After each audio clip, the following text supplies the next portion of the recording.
নমস্কার বন্ধুরা, আমি সুমি কিচেনে সবাইকে স্বাগতম নতুন রেসিপি দেখার জন্য। আজকে আমি নিয়ে এসেছি একটি চিকেনের রেসিপি।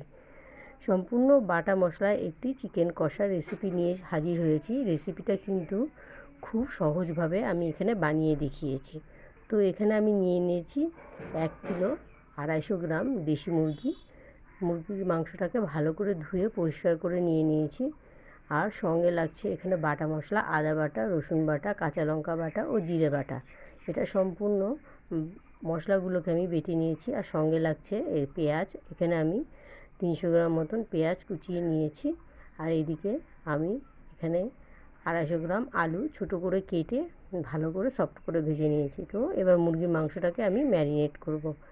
এখানে সম্পূর্ণ বাটা মশলাগুলো দিয়ে দেবো। ফার্স্টে দিলাম আদা বাটা, তারপরে রসুন বাটা, তারপরে দিয়ে দেব জিরে বাটা, তারপরে কাঁচা লঙ্কা বাটা। সম্পূর্ণ মশলাগুলোকে আমি একে একে দিয়ে দিলাম মাংসটার মধ্যে। দিয়ে উপর দিয়ে দেবো আমি এখানে সরষের তেল। 50 গ্রাম মতো সরষের তেল আমি এখানে দিয়ে দিলাম। দিয়ে এবার আমি উপর দিয়ে দেবো পেঁয়াজ কুচি।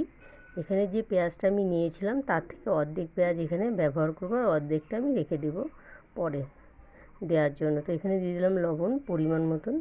লবণটা এখানে আমি কমই দিলাম, বাদ বাকি যদি লাগে ওটা পরে দেবো। আর এখানে আমি দিয়ে দিলাম হলুদ গুঁড়ো 1.5 চামচ মতো, আর দিয়ে দিলাম কাশ্মীরি রেড চিলি পাউডার। এখানে আমি কালার হওয়ার জন্য জাস্ট এই কাশ্মীরি রেড চিলি পাউডারটা ব্যবহার করেছি। এবার সম্পূর্ণ মশলাটাকে দিয়ে মাংসটাকে সুন্দর করে এরকমভাবে হাত দিয়ে মেখে মেখে রেখে দেবো আধা ঘন্টার জন্য। তো সম্পূর্ণ মাংসটা মশলার সঙ্গে মাখা হয়ে গেছে। এবার আমি আধা ঘন্টার জন্য এটা রেস্টে রেখে দেবো।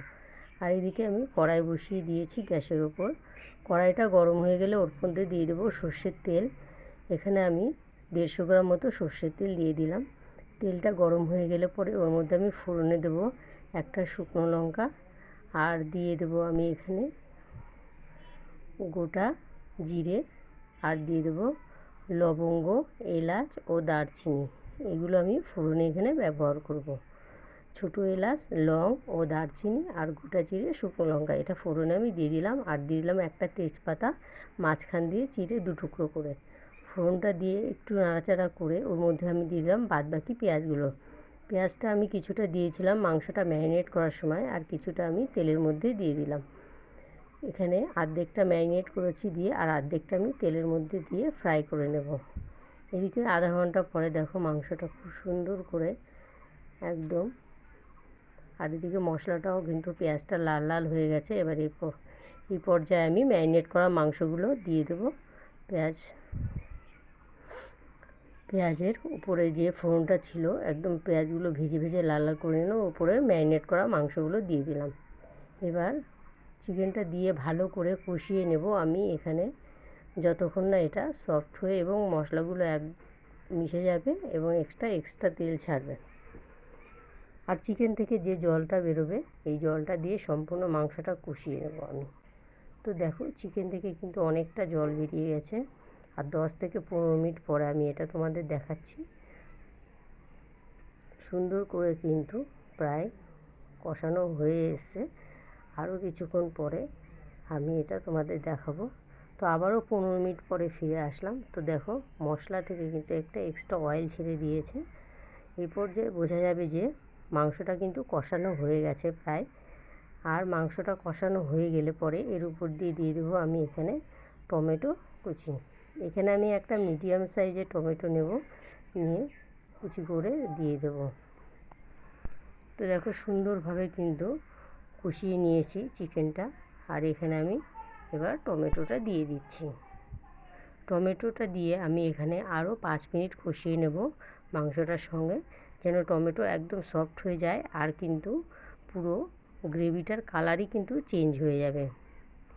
তো বন্ধুরা, আমার রেসিপিটা যদি ভালো লাগে অবশ্যই লাইক, কমেন্ট, শেয়ার করবে। আর আমার চ্যানেলটাকে সাবস্ক্রাইব করে আমার পাশে থাকবে নতুন নতুন রেসিপি দেখার জন্য। তো দেখো টমেটোটা একদম কিন্তু গলে গেছে, আর পুরো মশলাও চিকেনের সঙ্গে পুরো মিশে গেছে। আর চিকেনটা থেকে কিন্তু একটা এক্সট্রা অয়েল ছেড়ে দিয়েছে। এই পর্যায়ে কিন্তু কষানো হয়ে গেল। এবার আমি উপর দিয়ে পরিমাণ মতন জল দিয়ে দিলাম।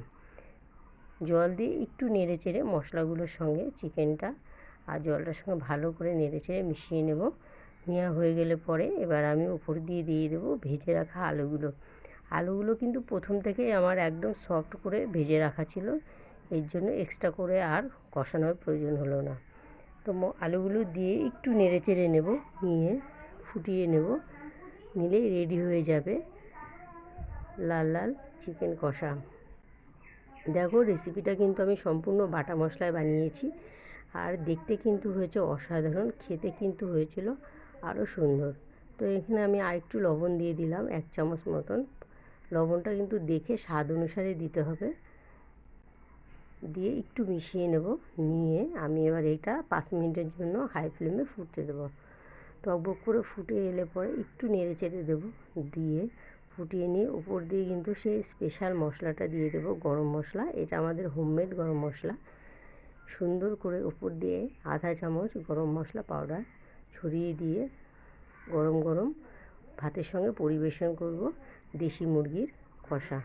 তো বন্ধুরা, আমার রেসিপিটা যদি ভালো লাগে তো অবশ্যই শেয়ার করো, কমেন্ট করে জানিও।